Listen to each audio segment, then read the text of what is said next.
once again to another edition of Good Books Radio. I'm your host this week, Dr. John Cook. I remind you that we're underwritten by audiobooks.com. Try one for free.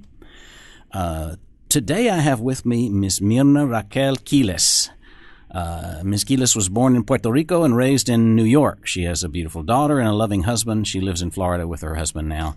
Her daughter loves New York. Mirna is a nurse and a licensed risk management in the state of Florida, and she loves helping people. Reading is her hobby. Never thought of writing a book, but she had to because of some experiences she had. The book is called Twice Out of My Body, A Second Chance, A Spiritual Experience. Ms. Quiles, welcome to the program. Thank you. Thank you for having me. I just think this is great. This is an easy read. It's a short book, but it has a lot of meat in it. And it starts with an introduction, and I'd like to talk about even the preface pages. We eat, breathe, and feel. We see each other and determine we are that which we see. And some of us at one point in our lives have believed in God. And after 40 years away from the Lord, He reminded me in His own way that I have a choice to make. I had left Him, and He was still with me. Tell me about why you were inspired to write that page. It's amazing how this page and how every single page came about. First of all, I did not want to write this. I wanted to forget the whole experience. And, I found myself, after the second experience, I found myself on my knees. And I have not prayed in so many years, John. I mean, I found myself on my knees, and I saw my whole childhood right in front of me. And I felt such a tenderness. I started to cry, and it came to me. It came to me that I needed to put this in black and white. And I said, oh, here I go again, putting stuff in my head. And so I got up. I went to my rocking chair.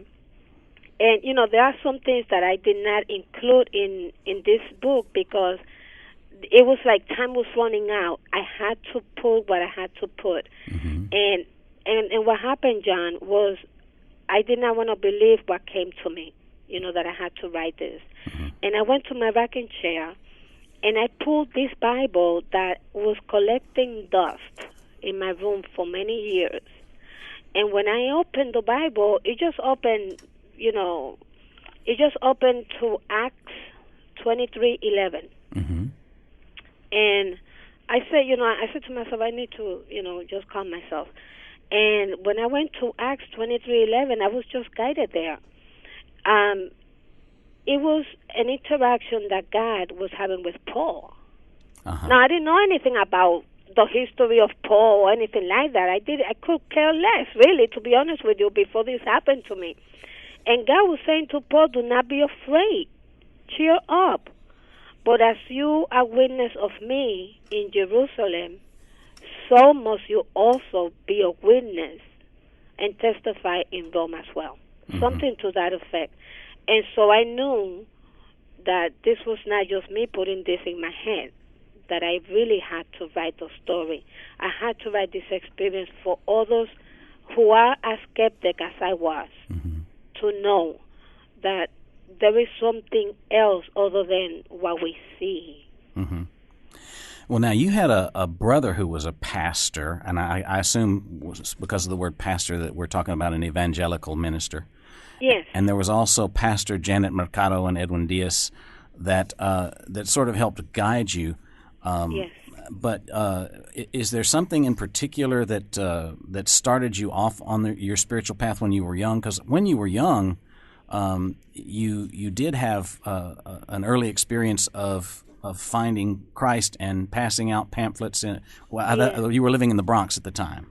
Yes, it was such a, John, and, I would like for the audience, just to suspend your all belief system for 1 second. Mm-hmm. As a child, I was introduced to the belief system of Jesus Christ, of God.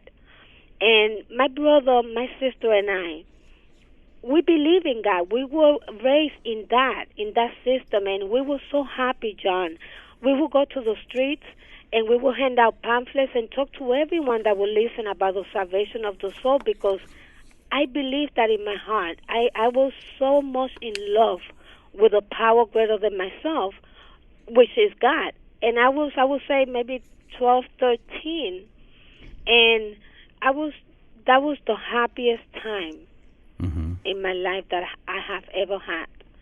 And you know what happened is, I fell in love with someone in church, and it was over. Yeah, you said something about your first love was God, but at 16 you fell in love with a member of the church, a widower, Yes. older than you. You were still in Yes. high school. He would visit you with the permission of your parents, but they weren't real excited when you guys eloped. Right. Oh no, it was. Let me tell you, this message is not just for the older or for the adults. This message is also important for young people, teenagers. Listen to your parents. Listen to the minister. Listen to your priest. Listen to the elders, because there is something that they're saying that is really true.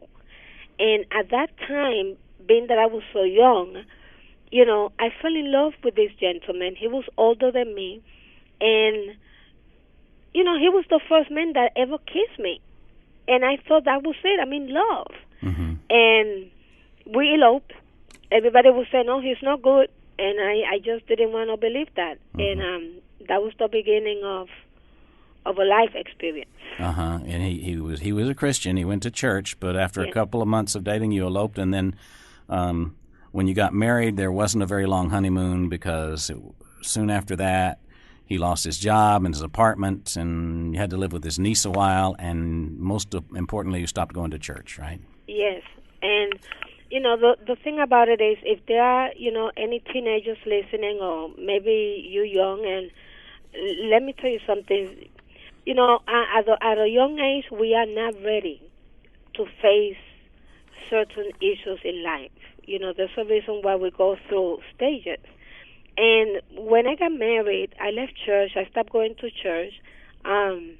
I had a baby, and trials and tribulations came. I don't want to talk about, I'm not a victim. We have a lot of single mothers, and I'm very proud of them, because I know what they're going through in taking care of your own child. But I started resenting my husband,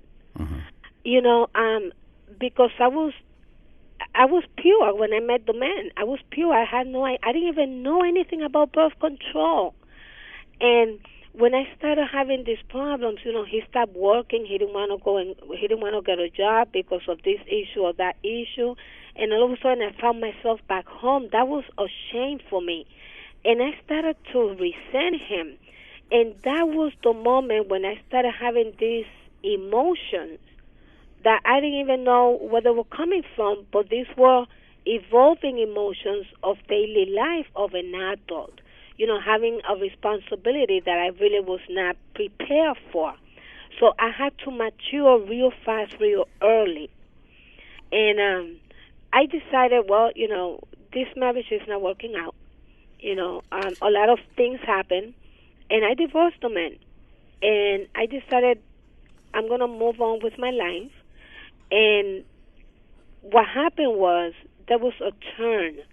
When at one point I believe in God, and I have, given my all to Him, now I made a complete switch. Now I'm in a survival mode. Now the world became my God, because now I need to go to work. Now I need to go to school, get a job. I'm the sole supporter of my child.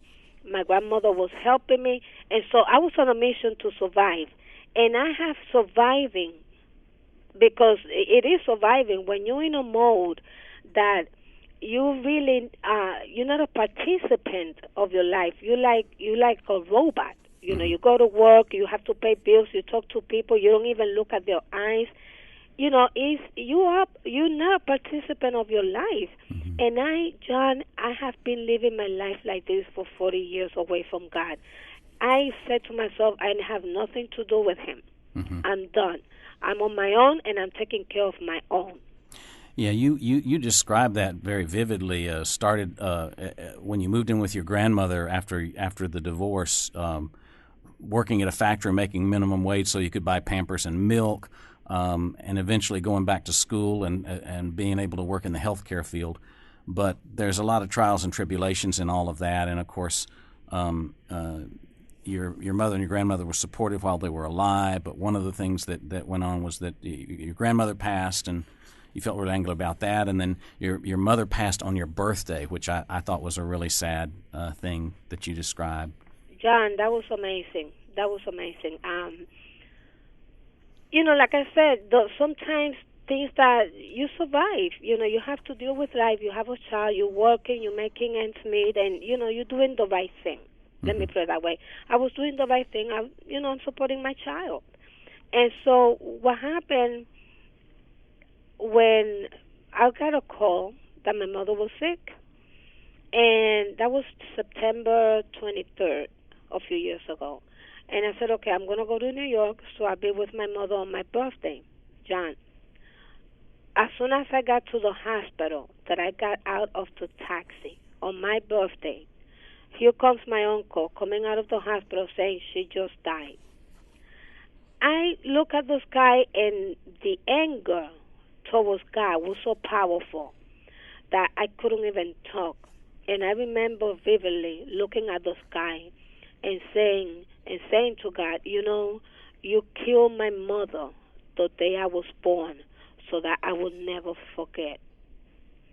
And I carried that with me for such a long time. I didn't want anybody to remind me of my birthday ever, ever. And I carried on like this for a while. Of course, I don't feel like that anymore, because this experience have really transformed my life. I see things so much differently, John. We're so concerned with the material world, with the material things. We're so concerned when the person should leave, when the person should die. Nothing is on our schedule. There's something greater than ourselves that's really in control. But when my mother died on my birthday, at that moment it was like it sealed my separation from the Lord. Yeah. I just knew that He took my day when I was born to take my mother away from me so that I will never forget. Can you believe that? Yeah. You said for years you would not even celebrate your birthday, and that's really sad. I think part of the story that starts turning around is later you remarried and you have a husband of 20 years and a daughter who's 36 who loves art and helping others.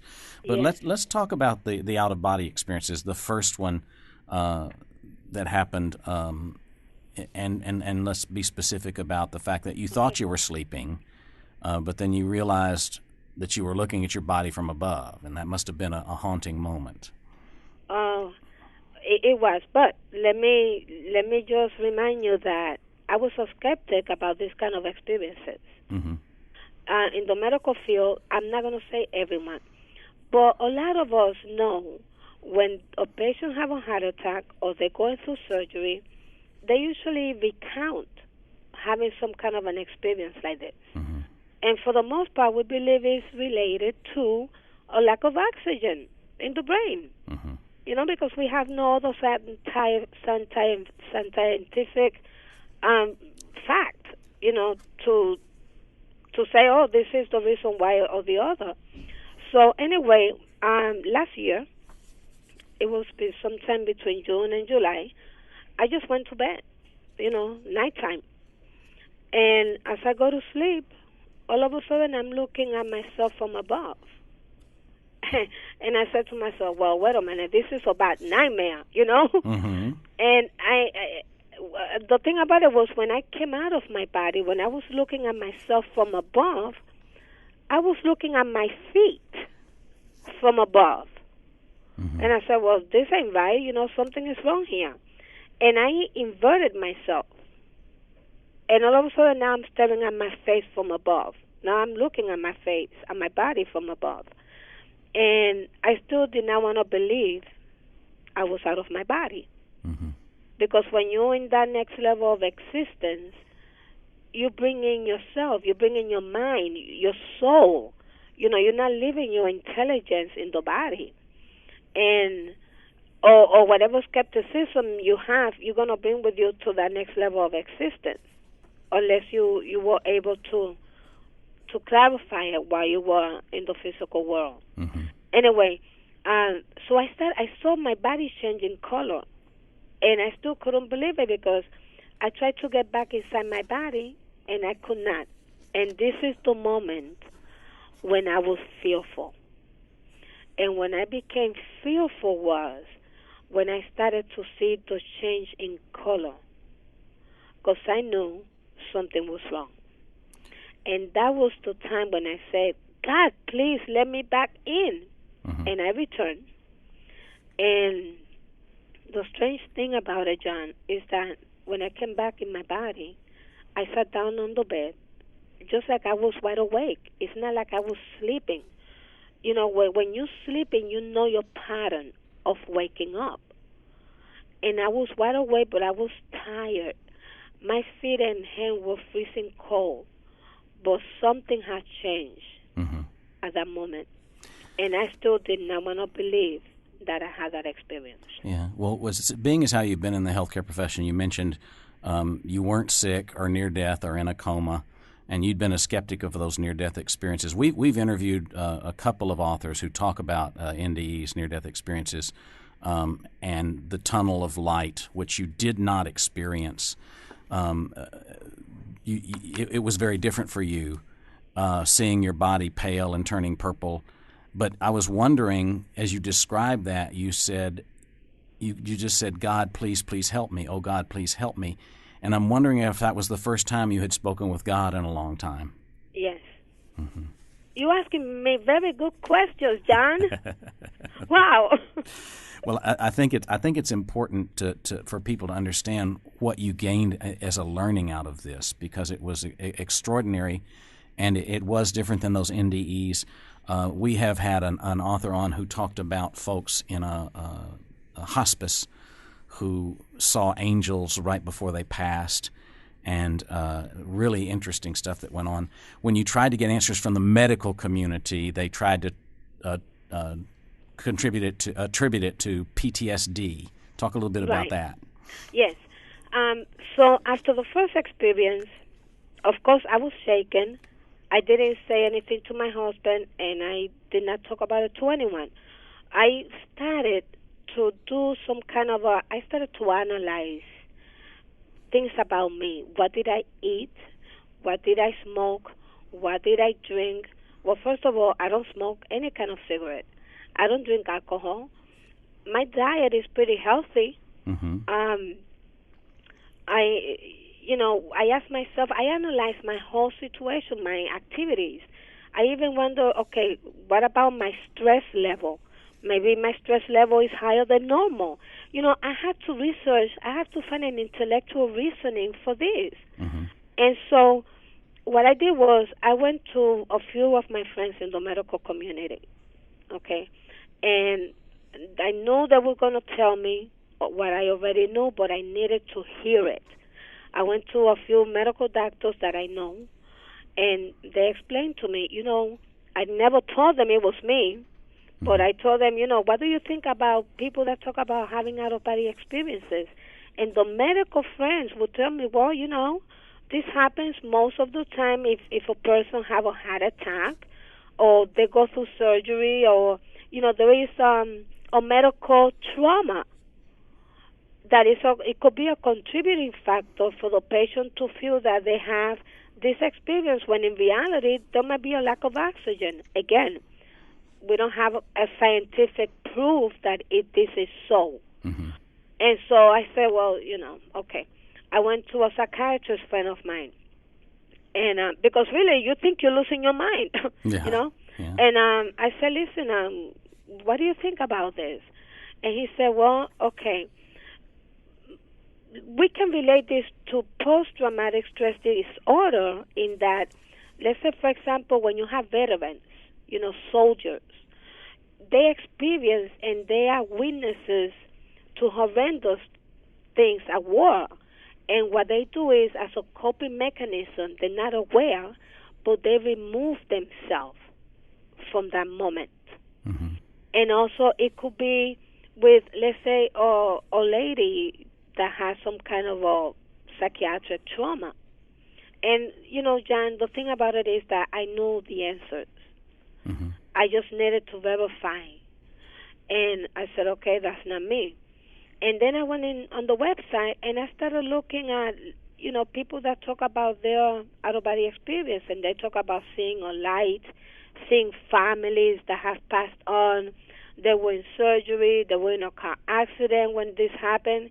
So I was at a loss because I was home. I'm not sick. I just happened to go to bed one night. Mm-hmm.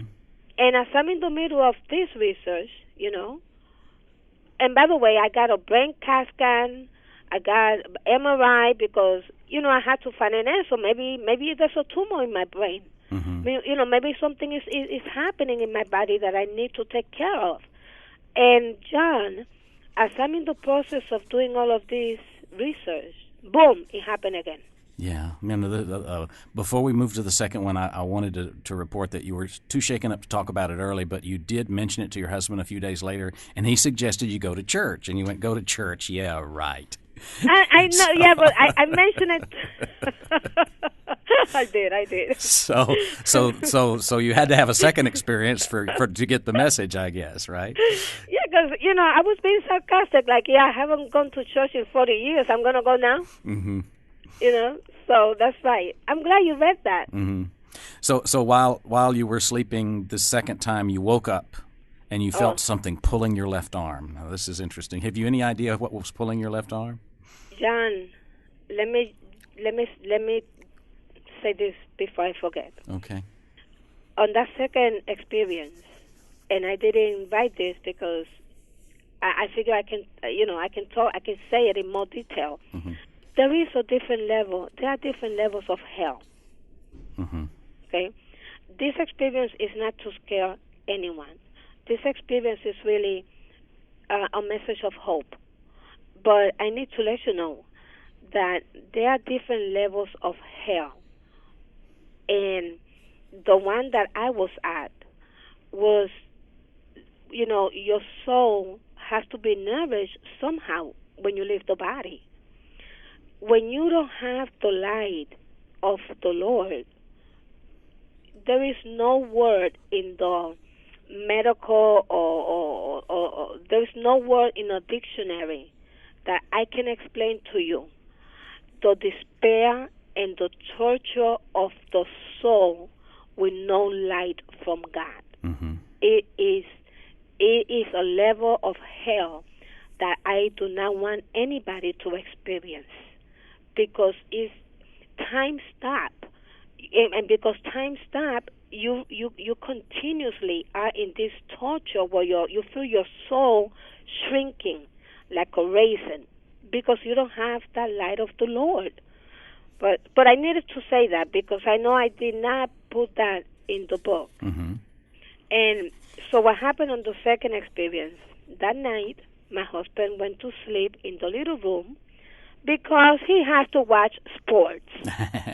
You know how men are. And so I said, okay, no problem. So it was a few nights after. And I just went to bed to sleep. And John, all of a sudden I feel somebody's shaking me, like to wake me up. They're pulling my arm, my left arm. And, oh my goodness, I don't like to be waking up like that, Mm-hmm.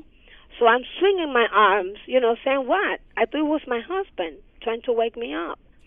So I'm saying what? And when I opened my eyes, I could only see a shadow. And I was not threatened, and I was not fearful of it. I just could not make out what it was or who it was. And so, I was upset. So I figured I'm going to go and get my husband and, we need to figure this out. Maybe he let somebody in. And this is when I travel. I get out of the bed to go and get my husband. But as I'm reaching to exit the master bedroom, I look back and my body was still on the bed. Mm-hmm. And all of a sudden, I'm back inside the body. And I'm struggling with this thing. I'm still not accepting that I am in another level of existence. And I'm struggling with this thing, and it was like shaking me up or something. Mm-hmm. And I said, okay, I'm done with it. I'm going to go and get my husband. And so I proceeded to leave the room and not look back this time. And so as I enter, because in order for me to go to the room where my husband was at, I had to go through the living room. And so as I entered the living room, I know what was different, John. I have to say this. I know what was different. I just could not accept it. Because remember, when you go to that next level of existence, you bring your soul. And what is your soul? Your mind. Mm-hmm. You know? And I knew what was different about me. I just couldn't accept it. So I tried to pin it to the environment. I said, okay, something is different here. And I started looking around. I'm trying to figure out what's different. And really what was different, John, was that I was not walking. I was floating. Mm-hmm. And when I realized that, that's when I started to have a sense of something is going to happen. Mm-hmm. And I said to myself, and by the way, John, during the second experience, I have not thought about God. All I'm thinking about is to get my husband to wake me up so that I can come out of this. And so as I was reaching to get to my husband in the little room, that door was closed. Like it's supposed to be, because I don't want to hear that noise about the sports. Mm-hmm. And I just could not open the door. I could not open the door. And the only way to get in was I sip in through the edges between the door and the wall in order to get inside the room. And I did that. I know it sounds crazy, but I experienced that. Yeah, we've only got a couple of minutes, but I do want to mention you saw him as a small child and realized that he was still evolving spiritually, but the despair you felt caused you to cry out, God help me, I believe in the blood of Jesus Christ. Can you sort of bring us to conclusion here in our last minute with that? Oh, yeah. Oh, I'm sorry. That's okay. It seems so short a time. It's a wonderful story. Oh, my husband was the only hope that I had. Mm-hmm. And when I saw him as a child, like you said, because I was seeing with the eyes of the Spirit. Now, all of a sudden, I'm back above my body, and I'm seeing my body changing color. And I said, John, God, please, let me back in. I could not get back inside my body. The only way I got back inside my body was when I said, God, please, let me back in. I believe that the blood of Jesus Christ will claim my soul. Please give me a second chance. And that's when I came back. And the message is a message of hope. No matter what you have done or not done, don't feel alone. God is there for you, just waiting for you to call on Him. Mm-hmm. It's a beautiful story, and it closes with returning to God and what you learned from your out-of-body experiences. We've been talking with Myrna Raquel Quiles about her book, Twice Out of My Body, A Second Chance. It is a beautiful story of a spiritual experience. I remind you folks who listen to our program regularly that we're on 3 times a week with a new program, and we do a rerun at 12:30 on Thursdays. And that if you don't catch us there, you can catch us on Facebook. Please like our page, Good Books Radio, or on YouTube. If you'll if you'll search on the YouTube site for Good Books Radio Strong and Cook, you can find our programs there as well. I'm your host, Dr. John Cook. Thanks for listening.